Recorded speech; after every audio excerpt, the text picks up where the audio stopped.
No sé qué vaya a hacer María Amparo Casar y Claudio X González si en determinado momento les quitan el financiamiento gringo por culpa de la guerra sucia, concatenada, ya sabes, lo mismo. Ya salió a defenderse, bueno, no a defenderse, a tirarse al piso como víctima María Amparo Casar, la directora de Mexicanos contra la Corrupción y la Impunidad. ¿En dónde?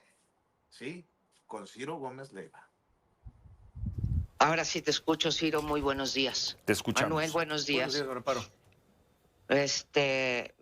¿Yo hablo así o me vas a preguntar algo, Ciro? Te pregunto tu opinión sobre los 45 minutos recientes en Palacio Nacional. A ver.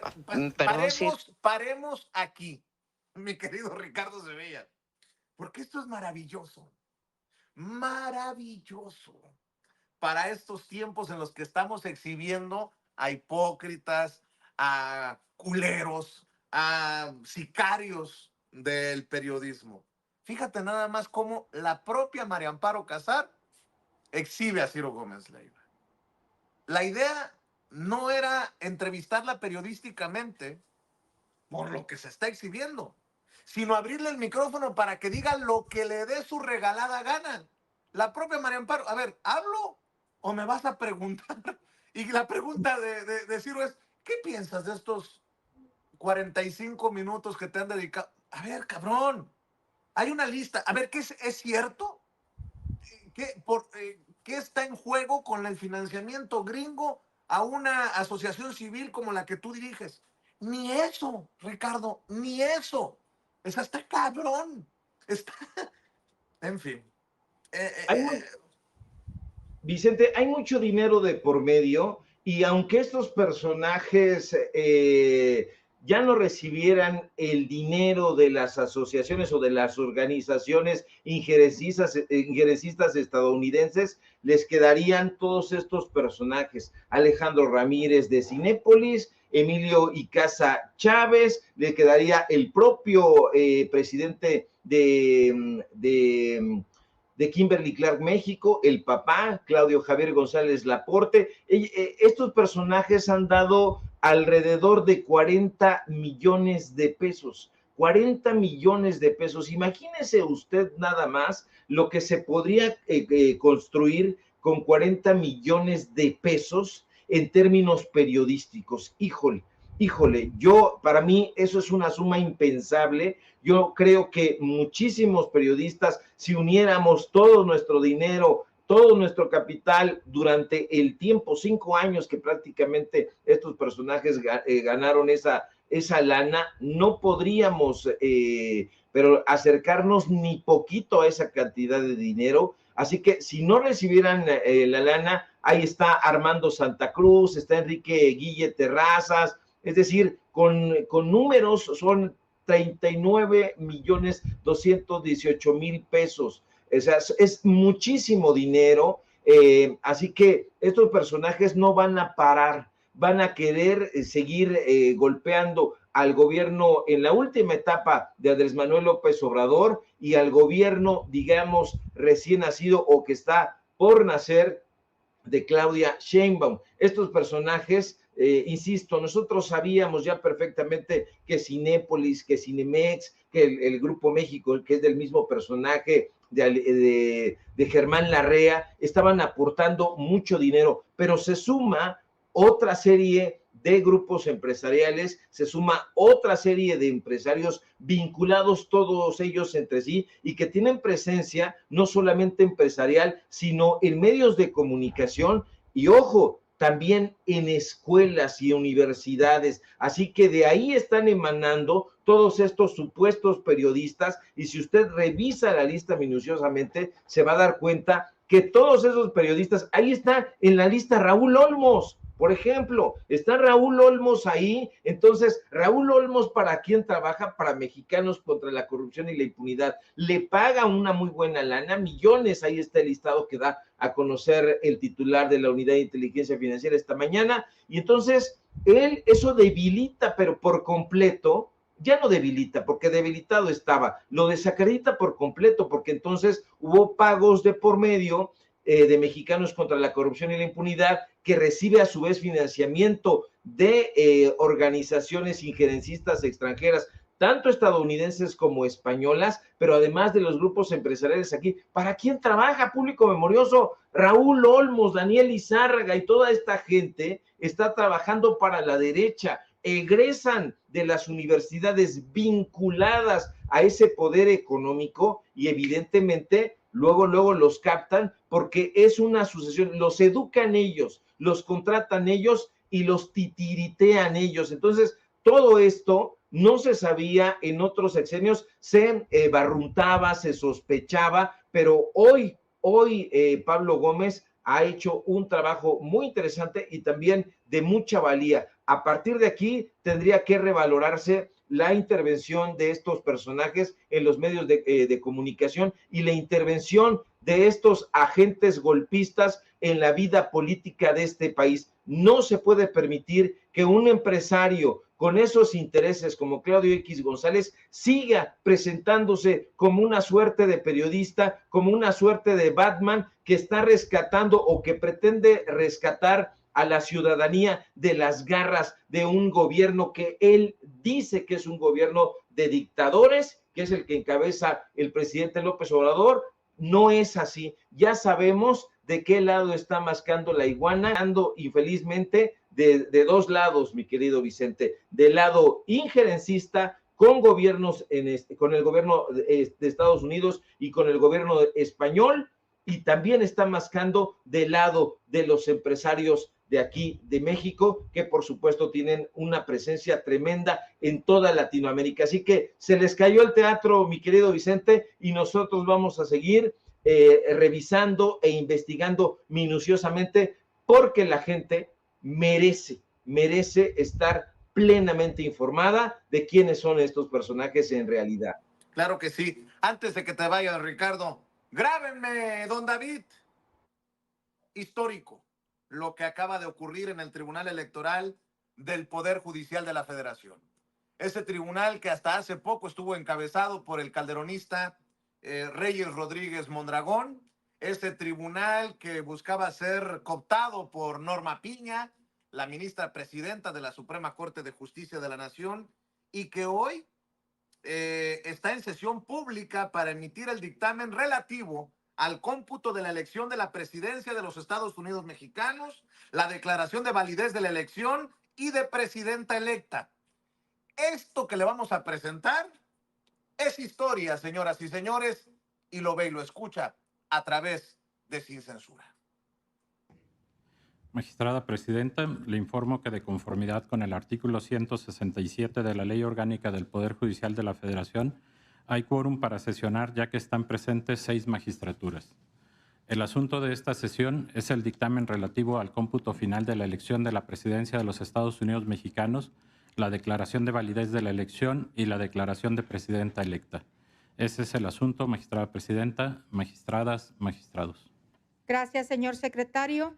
Magistradas, magistrados, si están de acuerdo con el asunto de esta sesión, por favor, manifiéstenlo de manera económica. Se aprueba el orden del día. Magistradas, magistrados, pasaremos a la cuenta del proyecto de dictamen relativo al cómputo final de la elección de presidencia de los Estados Unidos mexicanos, la declaración de validez de la elección y la declaración de presidenta electa. Secretario General de Acuerdos, le pido, por favor, de lectura al proyecto de dictamen correspondiente. Con su autorización, magistrada presidenta, magistradas, magistrados. Doy cuenta del proyecto de dictamen relativo al cómputo final de la elección de la presidencia de los Estados Unidos mexicanos, declaración de validez de la elección y declaración de presidenta electa. En la propuesta que se somete a su consideración, previo a realizar el cómputo final, la declaración de validez de la elección y declaración de presidenta electa, se destacan algunas de las actividades realizadas durante las primeras etapas del proceso electoral. En el caso de la etapa de la preparación de la elección, Se resalta que el proceso electoral inició el 7 de septiembre de 2023 con la declaratoria efectuada por el Consejo General del Instituto Nacional Electoral.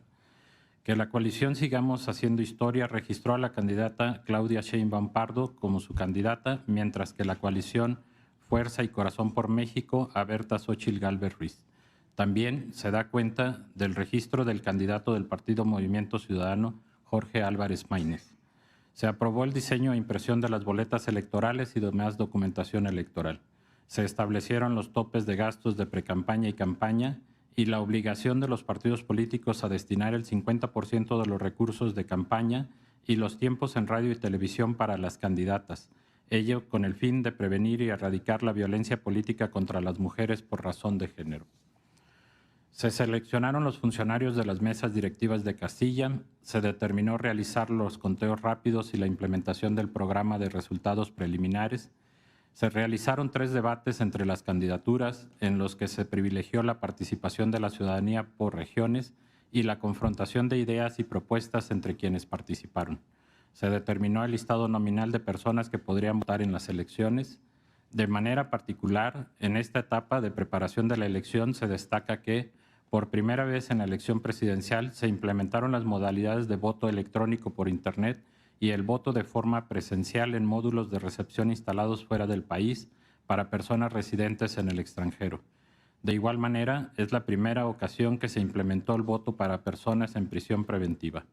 También, por primera vez, se permitió el voto anticipado, el cual fue diseñado para las personas que, por alguna circunstancia temporal o permanente, se encontraban impedidas para acudir a la casilla a ejercer su derecho el día de la jornada electoral, derecho que fue ampliado por esta Sala Superior mediante sentencia a las personas cuidadoras primarias. Por lo que vea la jornada electoral, en la propuesta de dictamen con que se da cuenta, se destaca que esta se llevó a cabo el pasado 2 de junio. Ese día se instalaron 170.061 casillas en el territorio nacional, que representan el 99.9% de las 170.181 casillas determinadas por los consejos distritales. Solo 23 centros de votación no se instalaron. Durante la jornada electoral, el Instituto Nacional Electoral reportó 6.443 incidentes, de los cuales 6.034 ocurrieron durante la etapa de la votación, mientras que 409 acontecieron durante el escrutinio y cómputo. La mayoría de los incidentes fueron atendidos por la autoridad administrativa.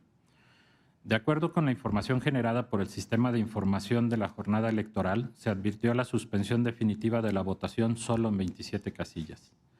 En relación con el cómputo final de la elección, en la propuesta de dictamen se da cuenta de la realización de los cómputos distritales, así como de la remisión de los 300 paquetes electorales por parte de los consejos distritales a esta Sala Superior, para efecto de que ésta estuviera en posibilidad de realizar el cómputo final de la elección. Contra estos cómputos distritales se interpusieron 240 juicios de inconformidad, los cuales fueron resueltos por este órgano jurisdiccional en sesión pública del 8 de agosto pasado. En algunos casos determinó su improcedencia y en otros confirmó los resultados. Una vez firmes los cómputos distritales, se procedió a realizar el cómputo final de la elección de la presidencia de los Estados Unidos mexicanos. De la sumatoria, se advierte que la candidata Claudia Sheinbaum Pardo obtuvo la mayoría de los votos, pues recibió 35.924.519 sufragios, que representan el 59.76% del total emitidos.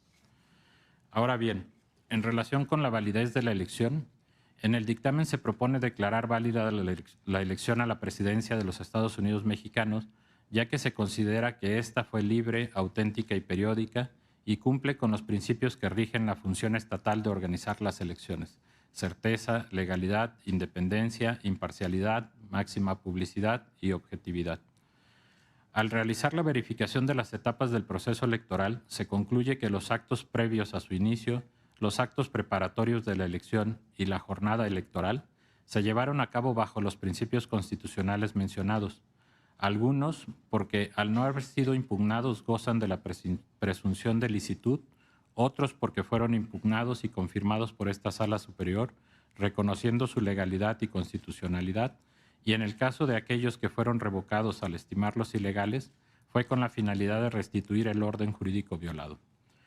Posteriormente, a través de los juicios de inconformidad interpuesto en contra de los resultados consignados en las actas de cómputo distrital, en los que se solicitó la nulidad de la votación recibida en las casillas por considerar que hubo irregularidades de la entidad tal que afectaron su validez, esta Sala Superior resolvió, en algunos casos, desechar las demandas y en otras confirmar los cómputos correspondientes. De igual manera, esta Sala Superior, al resolver los medios de impugnación correspondientes, declaró infundada la pretensión de nulidad de la elección porque no se acreditó violación a los principios de independencia, imparcialidad y equidad en la contienda. Por otra parte, en cuanto a la elegibilidad de la candidata, en el dictamen se propone estimar que la ciudadana Claudia Sheinbaum Pardo cumple con los requisitos de elegibilidad previstos en los artículos 82 y 83 de la Constitución Política de los Estados Unidos Mexicanos, tal como se verá a continuación.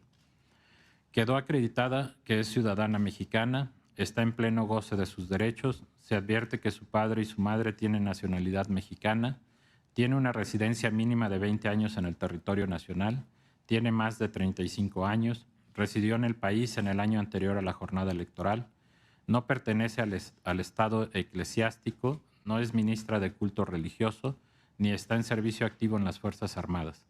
No fue secretaria o subsecretaria de Estado, fiscal general de la República, ni titular del Poder Ejecutivo de una entidad federativa dentro de los 6 meses antes del día de la elección. Tampoco se acredita que haya tenido el carácter de presidenta constitucional, interina, sustituta o provisional. Por lo tanto, en el dictamen se concluye que la ciudadana Claudia Sheinbaum Pardo satisface los requisitos constitucionalmente previstos para ser presidenta de los Estados Unidos mexicanos. En el dictamen de cuenta se advierte que la ciudadana Claudia Sheinbaum Pardo es la primera mujer en obtener la mayoría de los votos en una elección presidencial. Por ello, se incluye un apartado en el que se describe la lucha de las mujeres por ejercer sus derechos político-electorales hasta llegar a este momento en que por primera vez una mujer es electa para ocupar la presidencia de los Estados Unidos mexicanos. Finalmente, a manera de conclusión, en el dictamen se propone declarar que la candidata Claudia Sheinbaum Pardo fue la que obtuvo la mayoría de los votos, que la elección es válida por cumplir los principios constitucionales y que ella es elegible por reunir los requisitos establecidos en los artículos 82 y 83 de la Constitución Política.